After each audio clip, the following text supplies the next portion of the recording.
a day, I live in a dream.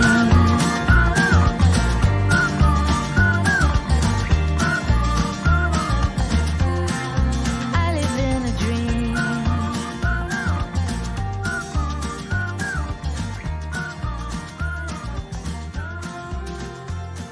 Welcome to Only Trying to Help, the podcast where we try to help you be helpful to other people.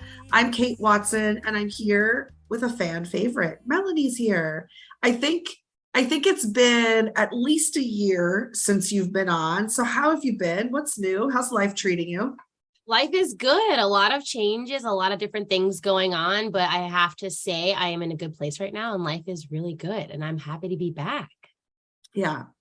I sense from you that things are in a good place and life is treating you well. And I know, I mean, even though you haven't been on the podcast, we've been keeping in touch, and I know that you've been doing good stuff, and you're inspiring me with your dedication to running and morning visits to the gym. What? Like you're really doing it. And so I'm just really happy for you. Thank you. I appreciate that. I mean, you're the one who has run marathons, and I absolutely have not done that yet. But yes, I try to keep my physical health is really helpful for my mental health. So being a former athlete, it's kind of just ingrained in me and I can't really turn it off actually. And sometimes my body hates me for that, but I try to, keep it at bay and let myself know that like I am old now. So I have to kind of tailor what I do. You are still stepping up to the challenge. I love it. And, part of the reason it's so nice to see you doing well is I can remember you and I having a phone call a couple of years ago when both of us were not doing so well. We were both going through, I shouldn't put words in your mouth. I will call it for me like a rather hellish time of my life, but I think you were as well. Absolutely. And we sat on the phone for a while, just sort of being there for each other. And I will always remember that phone call, but I'm bringing it up because while we were on the phone talking about tough things that we're facing, it was around the time that Glennon Doyle's book Untamed came out, and I recommended it to you. And I remember you saying, why have like 10 million people recommended this book to me? Yeah, because I couldn't believe that I hadn't read it or like heard about it. And at that point in my life, it was something that I really needed because that was probably the lowest of the low. I was like coming out of it, but I was still going through a lot of healing, and my journey sort of was like just really begun at that point. And I just needed to kind of, know there was going to be like a light at the end of the tunnel kind of thing. Mm-hmm. And so, you were like the fourth or fifth person that was like, you probably should read this book. And I was like, what is this book? And then I read it and I was like, oh, I get it. I needed this. Well, that book blew up. Everybody read that book. And now Glennon Doyle has a podcast called We Can Do Hard Things, and it's about being brave, showing up in your life, risking failure, giving life your all, living a big life, not shrinking down for people. And I'm gonna be honest with you and with the audience, I don't actually listen to the podcast, just full disclosure, but I really should because the book kind of rocked my world, and I think the podcast came from the book. But anyway, all of this is sort of setting up where I'm going with this episode today, because I asked you to join me for this podcast, because on this podcast, we talk about people helping other people. And I was thinking about people doing hard things, facing tragedies, traumas, staring down adversity, being vulnerable, and at the same time, thinking about the loved ones in that person's life who want to be helpful while they're going through difficult times. And this interesting dynamic occurs.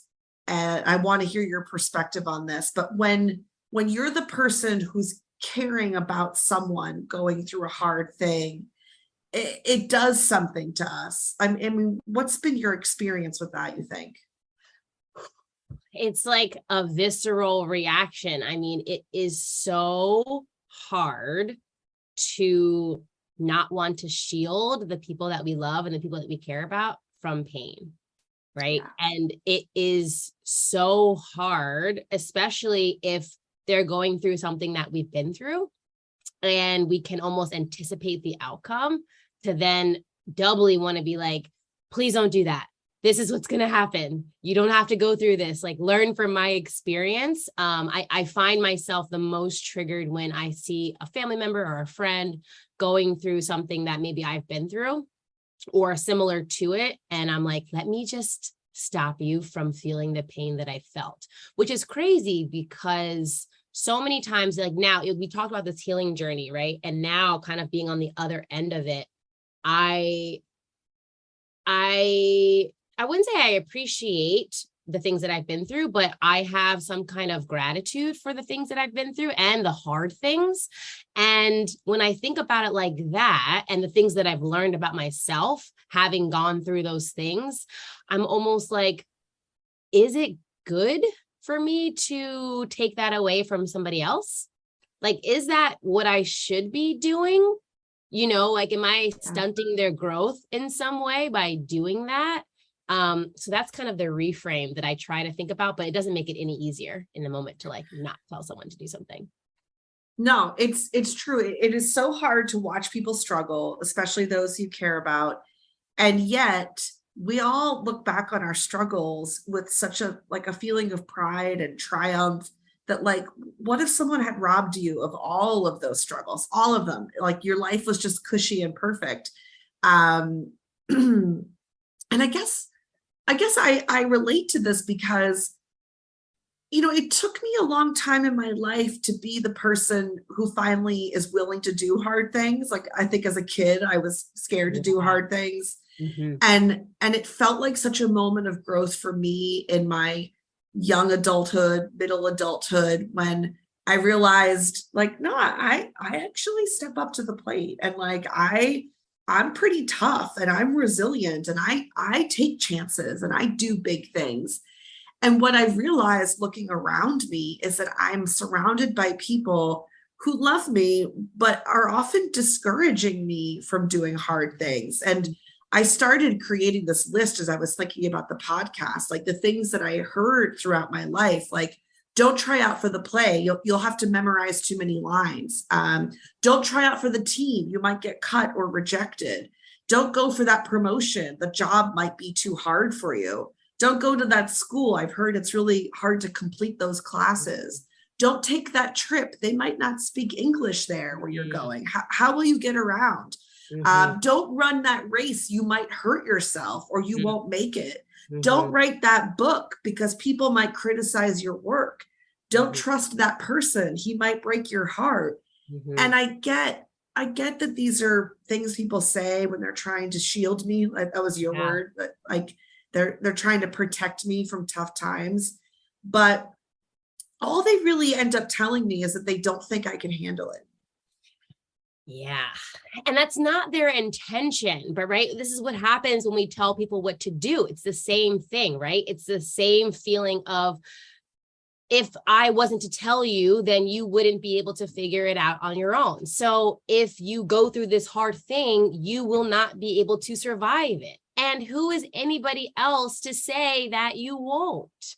Yeah. Right. It's nobody, no one else can say that but you. And the things that we learn as we go through these hard things, and those examples that you said, I was just like, oh my gosh, how many times that people have said those things to me as well. And it made me even think more so now when I've internalized, you know, over the years, some of those fears that people have said to me time and time again. And it sticks out to me so much more now, the people who say, you can do it. You'll be fine. You can handle it. Yes. Well, you can see me, the listeners can't, but I sort of sat up straight when you said that, because I think women in particular are kept so small in this world. And actually, it's been a few years since I read Untamed, but if I recall correctly, that's actually what the book is about. Like, that the world wants to kind of control us in these little boxes, and You're we a just goddamn need to. cheetah, okay? Yeah, yes, I'm a goddamn cheetah, exactly. But yeah, I guess it's like easier to control us if we live these neat and tidy little safe lives that are very small. And as women, I feel like we grow up constantly being told, watch out, slow down, take it easy, think it through, be careful. And that message is like, I hear that 100 times more than I hear, go for it, you can do it. Yeah. And I tell my partner all the time that one of the things I love the most about him is he is, in my world, he is that rare voice that tells me, go for it, aim higher, reach further, shoot for the stars, do big things. And it's such a breath of fresh air, and it's so different from what I'm used to that it's almost exhilarating. Yeah. And I guess I want to say to the listening audience, like, I want everyone to have that person in their life who says, let's do hard things. And so I'm kind of begging our audience to be that person for someone. Yeah. Be the person who says, you know what, that's going to be really hard and you should do it anyway. Yeah. And I'm glad you brought that up, because I was like, should we talk about this in like the realm of dating? But first of all, your partner's amazing. I met him. I love him. I'm so happy that he's that person for you. But I was thinking about relationships that I've had, and like my ex-husband was like the opposite of this, right? Everything was like, you can't do that. You can't do that. You won't be able to do that. You'll fail, blah, blah, blah, right? Ex-boyfriends, like, you shouldn't do that. You can't do that. You can't, right? And when I meet a man now, or if I'm in a dating relationship now, and there's this sense of, yeah, like, why don't you just try? Or like, you can do that. Like, you've been doing things like that. Like, you're going to be fine. And it's like such a shock to me almost when I hear it now, because I'm so used to like having to, explain myself or argue why I can do these things. Right. And that vote of confidence, right, has really kind of helped me internalize this feeling of I can do things. Right. And if I can't, for whatever reason, like, I'll still be okay. Yeah. I will still be fine. Right. And I think that's the message, right? Like, okay, maybe I can't. And yeah, so what? I won't die. Exactly. Probably. Right. Probably. And if I die, I died trying, right? Like I died living a big, full life. I don't know. I think this is a big thing, because I can just speak for me. I feel like I'm almost programmed now to anticipate other people's anxieties and fears coming at me. Yes.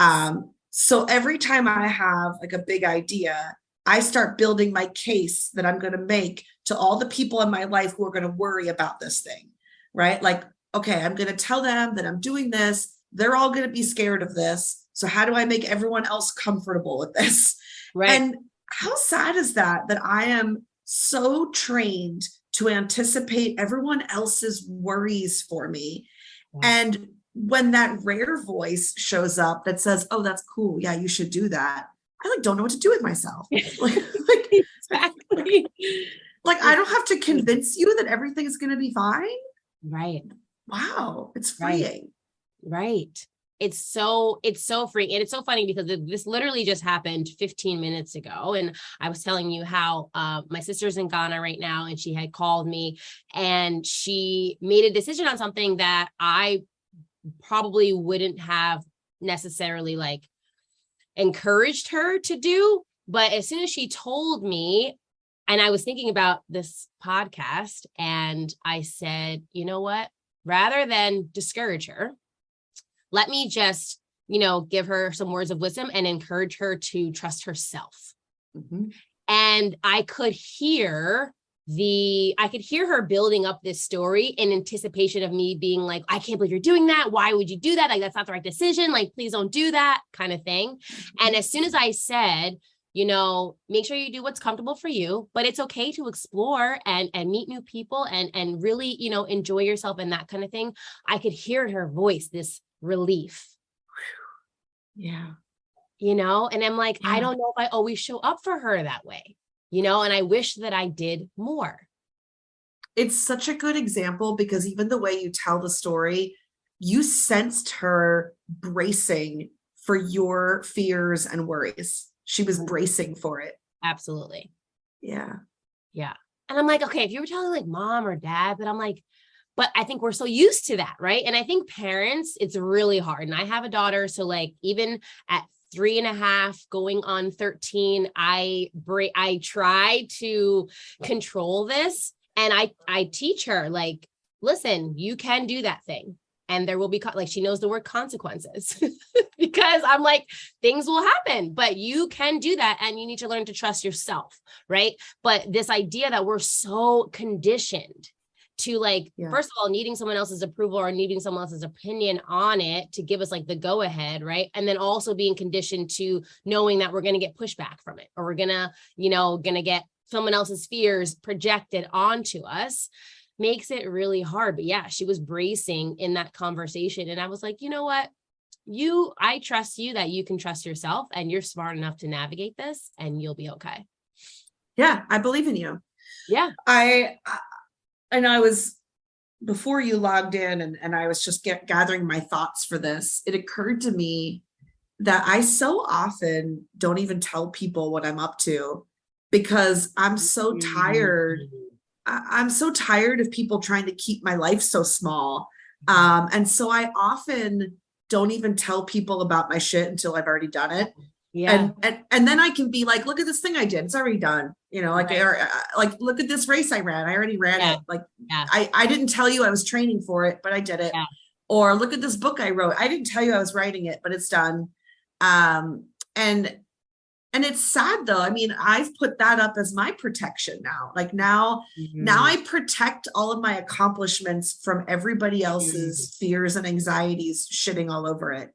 Yeah. And I guard my big dreams and don't tell people, because they're going to go, but what about this? And what about that? Well, just be careful. I don't know. Maybe you should watch out. Maybe you should slow down. Like I'm going to protect my goals from all of that. And so I do keep a lot to myself. And then people find themselves so surprised when they're like, well, I didn't know you were doing that. Yeah, you didn't. You didn't know. Yeah. Right. And it's for good reason. And like, you bring up that race. And I remember the moment that I posted, oh, I'm training for this race. And people were like, oh my God, that's so cool. And I immediately was like, I don't want to do this race anymore. Because now I'm like, now there's like this expectation, and what if I don't do well? And like the fun of it was just like completely gone. And I was like, why would I'm so mad that I posted that. Like, I wish I had just not said anything, and then I could just done it and like did horrible, and like no one would have known anything. But at the same time, that accountability, because there were so many more people that were like, you're going to be so great. Like, you're going to do awesome. And who cares what your time is, like whatever, it kind of taught me that certain things need to be protected for sure, because people's minds can only expand as big as their own, right? So that definitely needs to be protected. But other things, I want to almost like test my own confidence, right? And I want to test my own decision-making process, because can it withstand the fears that someone else projects onto them? Because then it's like, am I really making the decision for me? Am I making it so that other people can validate? Like, why am I doing it, right? Like, what are my actual motives, right? So if I can say something and declare something and be so rooted in, I know that this is what I want to do and I'm okay with this, it kind of helps me to build up that trust and confidence in myself. I was making faces at you to be like, yes, keep going. So without trying to interrupt you, I think you're really onto something there. That's actually, this will help me grow, right? Because I don't really want to be someone who's so guarded all the time. I don't really want to keep so many secrets. Yeah. I want to be able to tell everybody what I'm up to, but I often feel I must guard these things or everyone's going to shit on my fun. But now you're making me think, maybe it would be healthy for me now to have a little talk with myself and say, okay, Kate, you've decided to do this thing. Sure, you could keep it private until it's finished. That's an option. Or you could be really brave and not just do it, do it openly and publicly, and trust yourself not to let anyone discourage you or keep you down. And maybe that's just like the level of growth I haven't gotten to yet. but like I would like to put something out there and say, hey world, I'm doing this, and go ahead with all your fears and anxieties. Go ahead and tell me, watch out, slow down, be careful. I'm not going to listen to any of it. Because I'm that determined. Yeah.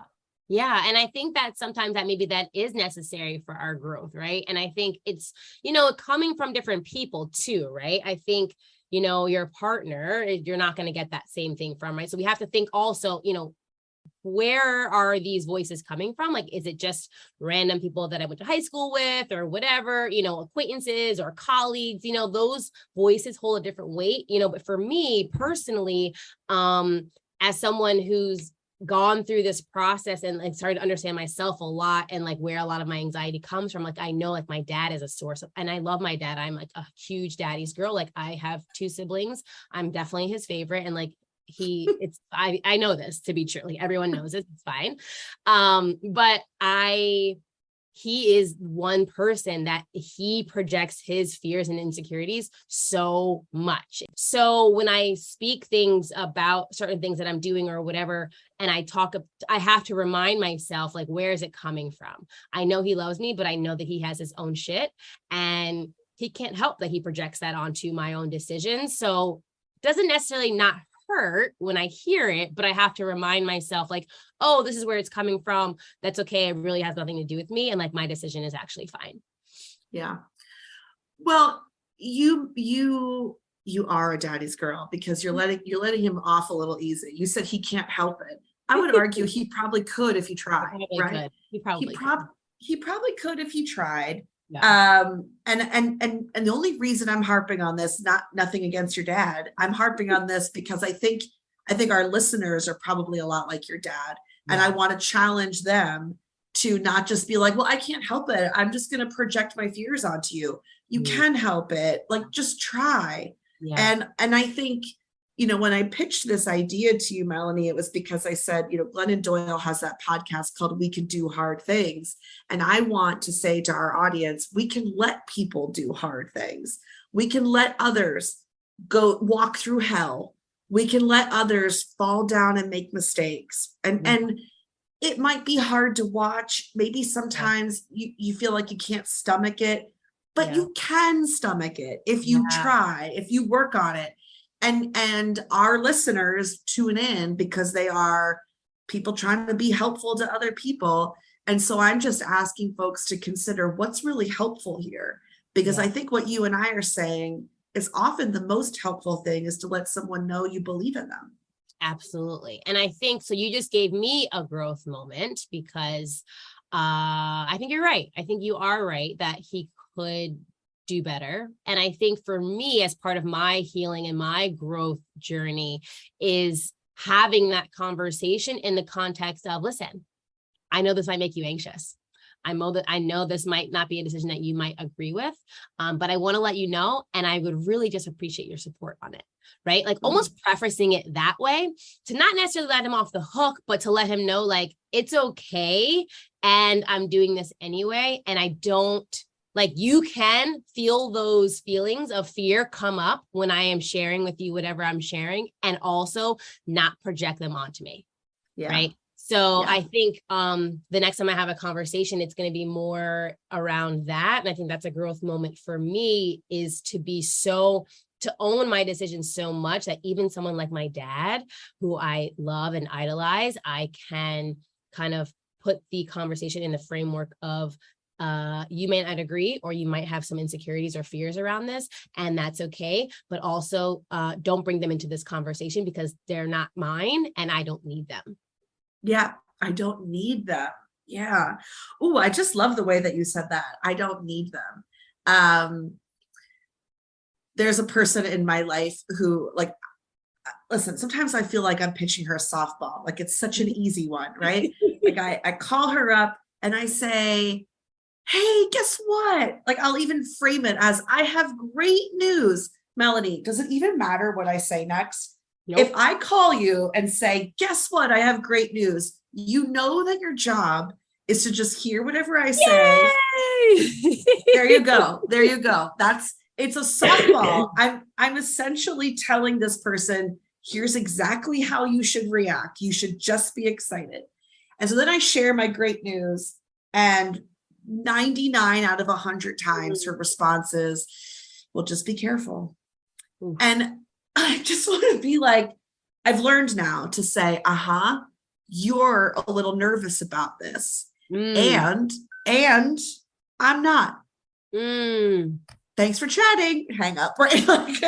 And tell your listeners when this happens, because I'm sure a lot of them do this without knowing. How does that feel for you, right? Coming in with this great news that you want to share with somebody else. How does that feel for you when you get that, you better be careful, or are you sure about this? How does that feel for you?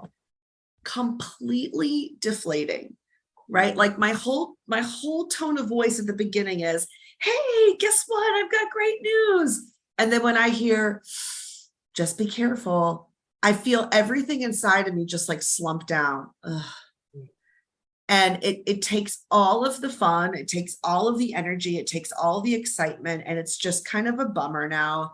And I'm learning to say, right, you are anxious about it. I am not. Yeah. Just that simple.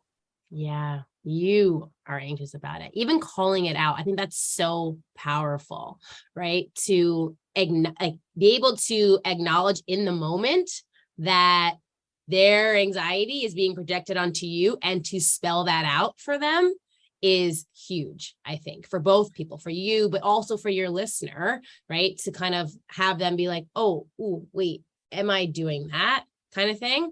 That's huge. Yeah. And I try to do it as simply as possible. You are anxious and I am not, because with just a couple of words, you can send the message without having to go, listen, it really upsets me when I call you. And then you burst my bubble and you ruin all my fun. Just, I see that you are anxious and I am not. And what I'm really trying to do is teach people that I am brave, and I might do some big shit. Like, and if you're going to be in my life, you're going to have to be brave too. We teach people how to treat us. Yeah. So if we're brave, then the people around us have to be brave, at the least for us. Yep. Yeah. So yes, the whole point is not just that we can do hard things, but we can let people do hard things. We can do this. We can be that. And your dad can be that too. And Melanie, you're a mother. You can be that for your daughter. You can let her do hard things. Yeah, absolutely. And it's so funny because I have to remind myself when I see her actually accomplish something that was hard, or she does something, or even if she falls down or gets hurt or whatever, but she learns from it, and the sense of accomplishment and pride that she has when she figures something out, or she does something that was really hard and she's able to get it done. I don't want to take that away. Even at 3, like, I don't want to take that away. And I want to start that for myself as a mom. I want to build that muscle, because I know it's going to get harder as she gets older, but I want to train myself now. Love it. Really well said. Build the muscle. Yeah. Thanks for doing this with me. Time flies. I love it. Anytime. We'll keep having you back again and again, because you laugh at things I say. So I have to keep bringing you, back. Take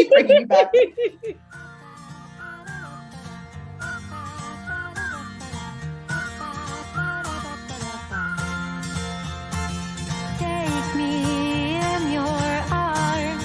I don't want to miss a day without you. Let's stay young forever. There is nothing we can't do. And nothing can break us apart when we're together. Facing the sky, we know that we can fly on the wings of love. And we can climb on every mountain top. I never knew it was easy till I met you. Since that day I live in a dream.